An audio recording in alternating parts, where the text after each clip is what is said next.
Hey, I'm Alex Ratcliffe from Board Game Co., and this is going to be an unboxing and rambling of Fall of the Mountain King by Burnt Island Games. I wasn't planning on unboxing this one, but we'll get into a second why I actually am. But first, as always, coffee shot and all that. Midway through my coffee this time around. I'm mostly finished, but we'll get our way through it shortly.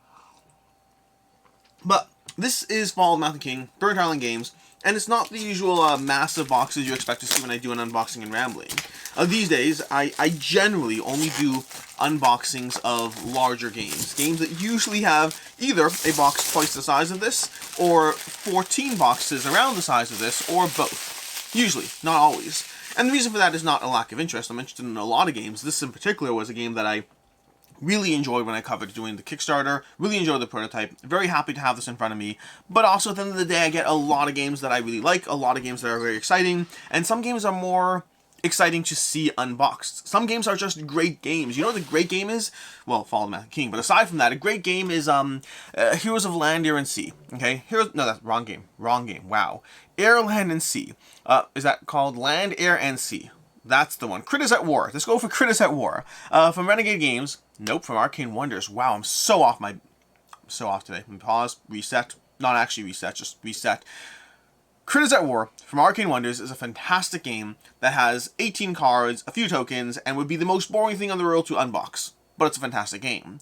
The overlap of a great game versus a game that's exciting to actually see unboxed is very different. There are some great games that I won't bother unboxing, and there's some games I've unboxed that are, well, less exciting to me personally. Fall of the Mountain King falls into a middle category. It's definitely exciting-ish, but I debated just including this in one of my, deluxe games videos or whatnot. Maybe I still will. Probably not. A dedicated video means I won't give it that extra. We'll see. But in this case, the reason I'm unboxing this one, the reason we're talking about this today, is because if you are really OG on this channel, like really, really OG, and by really OG I mean you'd have to be one of 986 different people, possibly even fewer if some of you watched it more than once, but going way back in the day, In the Hall of the Mountain King by Burnt Island Games is the first unboxing I ever did on this channel. And so I felt like this deserved its own unboxing for that alone. In the Hall of the Mountain King more specifically, why is there a sticker? Is there a sticker? I don't know if this is a sticker. I'm reluctant to throw this out because what if it is a sticker? It feels like it might be a sticker, or it might just be, I don't know. I'm going to hold on to this until I know better. But In the Hall of the Mountain King is not only my first unboxing, it is also, I want to say, it's actually hard to check. YouTube actually has made it hard to check exactly when a video came out. But not when a video came out. It came out December. It came out in December of 2019, which is the month I started doing videos on this channel. I think it was like my third video on the channel, or fourth, or fifth. It was early. It was early on, and so this deserved its own unboxing. 986 views. I'll link to it down below. It's got a single comment, which I replied to, so technically there's 3 comments, because I replied, then he replied. It's very, very popular. And now we're going to be talking about Fall of the Mountain King instead. We have Fall of the Mountain King. We have the River of Fire mini expansion, which I haven't played at all. No idea what this does. Very excited for it because mini expansion. We have bags, which I have lots of bags, so I'm not as excited about those. I do like it when games include bags in their games. If you enter the hobby in the last, 4 years, then you're spoiled. Because if you entered the hobby 10 years ago, games didn't used to come with plastic bags. You had to supply your own plastic bags while they supplied the absolutely crappy inserts that went into games that promptly got thrown out, only to be replaced by plastic bags, which are so superior to so many things. By the way, I mentioned already, this is an unboxing and rambling. If you're new to these, I do go all over the place. That's why my In the Hall of the Mountain King unboxing was 8 minutes long, because I didn't go all over the place. This video will not be 8 minutes long. It might not be that long, but it's not going to be 8 minutes. We have the rulebook. Let's go and take a look at the rulebook. No, that's the solo mode. We have the rulebook underneath the solo mode. Let's take a look at the rulebook first. So, rulebook first over here. Let's go ahead and show this to you. We got our rulebook, which is, this is illustrated by Josh Capel, who does fantastic rulebook designs in general, and this is no different. So, I played through the original game, although I don't know if I think I played with a very, very not done rulebook when I played this. In fact, I think I was taught it on TTS, and then proceeded to not even really have a rulebook, or very minimally. But either way, we have the game over here. Rulebook is pretty clear for the most part. I remember the game was pretty easy to understand. It's basically area control with a whole bunch of trolls and a fun little card system. Fun fact, In the Hall of the Mountain King also basically has, both In the Hall of the Mountain King and Fall of the Mountain King have 2 systems. They have the core board, and they have a little mini-game puzzle on the side as far as how things are generated. In the case of In the Hall of the Mountain King, the thing that you're generating is resources. And in the case of Fall of Mountain King, you're generating actions. Now the relevance here, well, firstly, look at the Last Stand solo mode. Maybe I play the solo mode?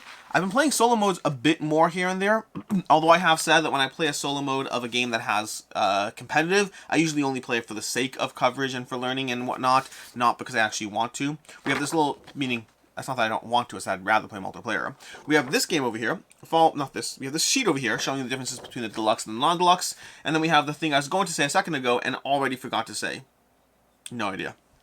Anyways, let's go and take a look at punch boards. This is the problem with unboxing and ramblings. I got no clue what's going on. So, we got our punch boards over here. We got our little Mjolnir hammer. I'm a little confused as to why we have a Mjolnir hammer, but we do. We do have a Mjolnir hammer over there. We have our various tokens. These are various clan bases. The various point scoring things for the area majority. These +1s, I don't remember. These are for the clan tracks to illustrate which clan is going to be more important as far as scoring goes. These are tokens. Oh, these go into the sheet. I think these are replaced by miniatures, if I'm not mistaken. Or maybe they go into the miniatures. That would even be cooler. I think they go into the miniatures. Let's take a look at that shortly. But we got our game trays. Our game trays. They have fantastic little game trays in here, which will be nice and stuff, because we got our trays and our trays and our trays and our trays and our trays and our trays. What's in these trays? I don't even know what's in these trays. We're going to take a look at that in a second. We have another Mjolnir. Another Mjolnir. We have our board. We're going to go through the trays shortly, don't worry about that. That would be a very, very boring unboxing and rambling with none of that going on. But we have our map. Let's take a look at our board, our map, whatever you want to call it. Over here, it does look double-sided, which I don't know what the differences are. Is the player count 2 to 3 players on this side over here. You can see that over there. And then on the reverse side, we have, I imagine, 4 players, because this is a 4-player game. 4 to 5 players. 4 to 5 players. This is a 4 or 5-player game. Did I ever play it at 5? I think I played it at 3 and at 4. I don't think I played this game at 5. Then we have our little scoring tracks over here. That's where you're going to have these punch boards. Let's see if we can find them over here. That's where you'll have these particular thingies that go in here to show you which clan scores what point system at any given game. Now that I'm punching this, I'm going to have to actually sort things, which I don't love doing. But let's go ahead and do this. Let's go ahead and do this, and we'll just deal with the consequences later. So we have our various scoring tracks over here. 1, 2, 3, and that will make sure that every clan is slightly different as far as how they score round to round. You're going to track your votes in each clan. That'll be fun. Yes, they do wrap around, if I recall correctly. Again, the problem with playing a game a year ago is that you don't always know what's going on. Well, let's leave the board out for a second. Let's grab some clan stuff over here. So, if we grab a clan board over here, we have this, which means we have our various tokens in here. This is where some of the things you have are going to be upgraded based on what you actually got for the game. Here we have, you know what, I'm not going to show you this color because this color doesn't always show up as well. And these are all the same, so I'm not going to bother worrying about each one. But sometimes, like pink or these types of colors don't always show up as nicely on camera. This will keep, this one is more of a green. Green can show up nicely on camera. Yeah, let's go with green.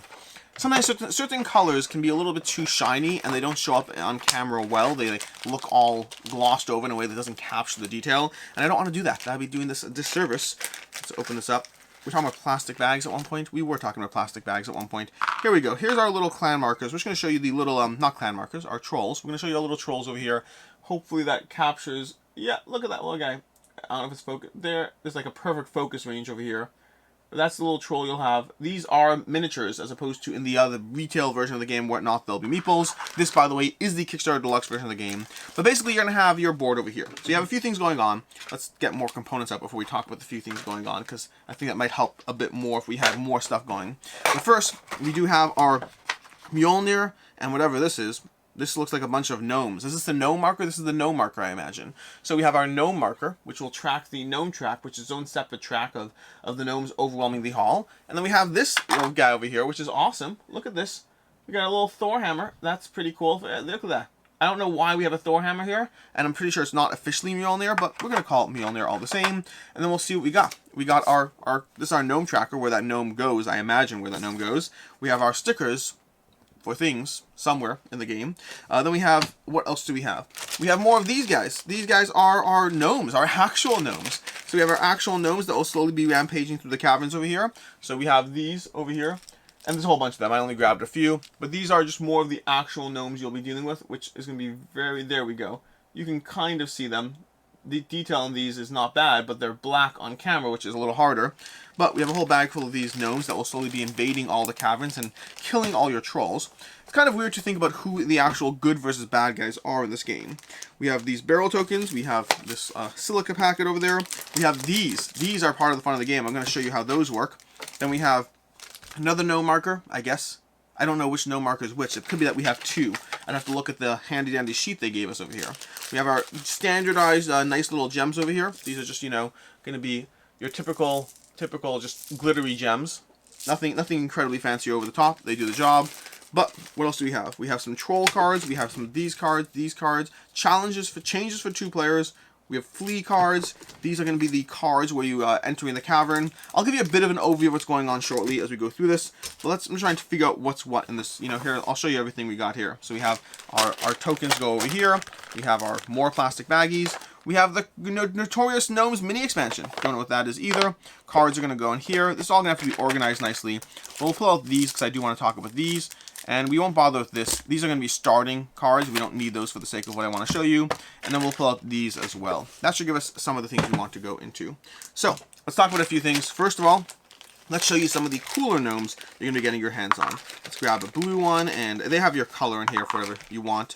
But we'll show you some of this aspect here as we try to gather one of these tokens and show you how this works. So, we have our specific champion trolls. These are trolls you're going to be trying to gather from these cards over here. They're very cool. One of the parts of the game I like is trying to bid for the competition over these trolls, and, well, not bidding. I don't care about the bidding part. I care about the winning part, where I get these troll powers. Both in the Hall of the Mountain King and Fall of the Mountain King had troll powers, just implemented in various different ways. That's the thing. I just remembered what I was talking about when I forgot my chain of thought. I was talking about the resource generation puzzle. I was saying that overall, I prefer Fall of the Mountain King in the overall game because it's got area control, which I really liked, versus in the Hall of the Mountain King had a polyomino puzzle, which I liked, but I didn't love as much. I gave it a 4 to 5. I liked it, but like at the end of the day, I have a lot of good games, and so it's hard to keep around everything I want. But I prefer the resource generating in the Hall of the Mountain King, which I thought was fantastic, versus over here, I like this little puzzle, but I think I prefer the resource generating, although they're both very compelling. They both have mini puzzles attached to a game. Back to what I was saying, all over the place, I warned you. Back to what I was saying, we have these cards over here. These cards are going to be cards you're trying to bid for. They have this little track over here. Wait, what? How do these tracks work? I'm not sure how these work. Do they go? Here we go. These are starting ones? What are these? So I don't know how some of these work offhand because I don't remember everything. I remember the side. Basically, if you see the side track over here, I remember that part. I don't remember... These must be starting leaders based on the zeros. So these are starting leaders. These are ages 1, 2, and 3. Okay, we're good. That's why these have no bid track, because you're going to be giving these out. But you're going to have a bid track where you're trying to bid for these characters over here. They're also going to give you votes in the various clan tracks. You'll also get votes for even bidding on them, even if you lose those. So you get some sort of consolation.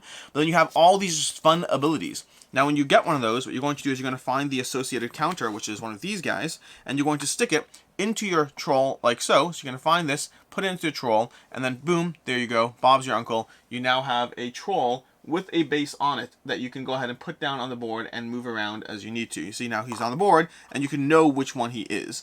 It's not necessarily the best system, but it does the job when you have tiny little meeples and you don't want to try to figure out exactly who is who at any given point. So I think it'll do the job decently.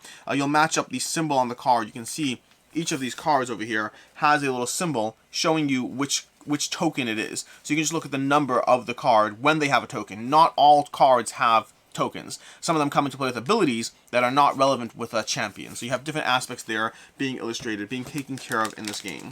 So that's going to be this part of the game. As far as the game itself, what are you doing in here? This is area control. You're going to have these other tokens. You're going to have your own personal, your personal tokens over here that have the areas you're in. I think it goes like that. Does it go like that? I don't remember where it goes. Maybe these go over here. Nope, no, they don't go over here. These go in here, I think, if I recall correctly. I have to double check how that works. But you have your personal bases for the colors that I think go in those areas. And then you have the individual, these tokens over here that go over here to illustrate which points every area is worth. That way you have a randomized setup as far as the game goes. You're going to be tracking all that stuff as far as making sure that works. You'll have your individual caverns that you're set up in, that you're primed to go. And you're trying to balance all of that in this area control game. You're going to start by spreading. You're going to be taking actions every round, driven by an action system that is on these cards over here, which is where we show you the next fun part of the game.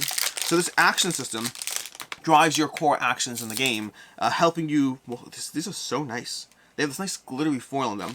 Anyways, you have your own action system over here that you're trying to lay out these cards. You're going to be drafting cards from a board. I think just straight up drafting. If I recall correctly, you straight up draft these cards. Let's remove this board over here so it can be visually aspect. But let's first finish talking about that. You'll draft cards which will define your actions. Then you'll have trolls on the board that you're going to be moving around in different ways from different locations to spread into the caverns. But then from these various entry points over here, you're going to have the gnomes invading and taking down your trolls. You will get glory for the gnomes your trolls defeat, but you'll also lose some of your area control. So you're constantly trying to balance those aspects of the game as far as what glory you want versus what endgame points you want versus having those caverns so you can get the points for them. Lots of stuff going on over here. But going back to the action system, so you're going to be drafting these cards. You'll have a starting card yourself, which were the 6x1s. This is a 2x2. You have a 3x2, which is your starting card. But then past that, you're going to be drafting cards trying to figure out how to overlay them to combine different symbols in different ways so you can get the puzzle you want out of it. These runes over here, if I recall correctly, these block spots, but they go towards your points over here. Elder score. I believe the more of these, I think these are elders if I recall correctly, and you can get like 30 points in the game for the more of these you have in your engine, but they will block the way you can cascade your bonuses together. So I think you're always putting things down on top of other symbols. If I recall correctly, I think that's how you have to do it, and you can never cover elders. So you're trying to constantly try to build up these patterns where you can place down an action token and trigger these larger action sequences. So I generally like these overlaying games. When you have games that have lay cards over one another for efficiency puzzles. I generally like that when games have that, but in this one I very much liked it because it felt like there was a larger game behind it. It wasn't like a small little mini game, which some of these are, more often than not they'd say they are. This felt like a full-fledged puzzle as far as how you're trying to manage all of that together with the rest of the game. And that's basically what's going on in the Hall of Mountain King. That's what we have over here. So we have a whole bunch of miniatures, a whole bunch of tokens, the cards. Some of the cards look very nice. There's a lot of spot UV stuff going on over here that really looks very nice. We have some mini expansions. Looks like 2 different mini expansions. We have our gnomes that we'll have to put over here, put them back. But that's the game. That's effectively what we have here. This, like I said already, is not going to be the largest, most crazy over-the-top unboxing. I didn't even show you every little thing. There's more cards to get into. There's the waves. Maybe I'll show you the waves. Let's see. So we have these wave cards that you can have the opportunity to peek at them at times. I'll show you like ish over here. So you can see over here, this will show you the regions they're attacking from and how many are coming from in. And you have these points over there as far as you get over there. So there's all these different options as far as trying to manage the game state while you balance your different action economy in the game. Moving the troll marker, moving the gnome marker around the track will give you different bonuses over here. So you have bonuses where you can look at different things, you can move different trolls around. So you have these options over there as well. But again, it all gives you a solid little puzzle that will give you points and reward in different ways as you puzzle through Fall of the Mountain King. That's it. That is the game. Let's see if we can put it all the way over here so you can see everything mostly V-boxed. I say mostly because you will see it fully V-boxed, but not like actually properly punched V-boxed, which I probably should do at some point before I play this. This would have been a good game to play last night, actually. Last night we had a 4-player game, and this would have been perfect. This would have been perfect to actually table last night. Let's see if we can get this all in properly, because I'm a little bit worried about how everything goes here, especially with all these tokens. We'll put it down here. Let me show you what's going on over here. So, this is not exactly how things will go back in because, again, you'll be punching things and putting cards in different places, but that goes there. We have our token trays that go over here. We have our player board and our punch board on top. So, again, things are not exactly as they're supposed to be, but I'll deal with all that part later. We have our stickers, which I still haven't figured out what they're for. We have these, which are still in there, not properly taken care of, but we'll take care of all that later. Putting these over here. Jeez, I'm such a chaos mess. Chaos. We're going to have that piece that we said we're not going to throw out. This individual piece over here, like so. We'll punch that in there. And that is your in the hall. Nope. I'm going to do that forever, by the way. That is your Fall of the Mountain King unboxing from Burnt Island Games. Designed by Adam Dalton, put out by Burnt Island Games. This is an area control game with an action puzzle as far as how you manage and navigate your action economy of the game, which is very rewarding when combined with the larger game state. And it's one that myself and my game group really enjoyed when we had the prototype, and I'm excited to dive back into. Like I said, it would have been a good game to play last night. We had 4 players. It would have been perfect. We did play Guardians of Atlantis 2, though. That was also very good. That was another unboxing I did a while ago. Good games. There's a lot of good games. And there's never enough time. In any case, until next time, I'm Alex Radcliffe from Board Game Co. Hope you enjoyed this video. And as always, I hope you have a good one.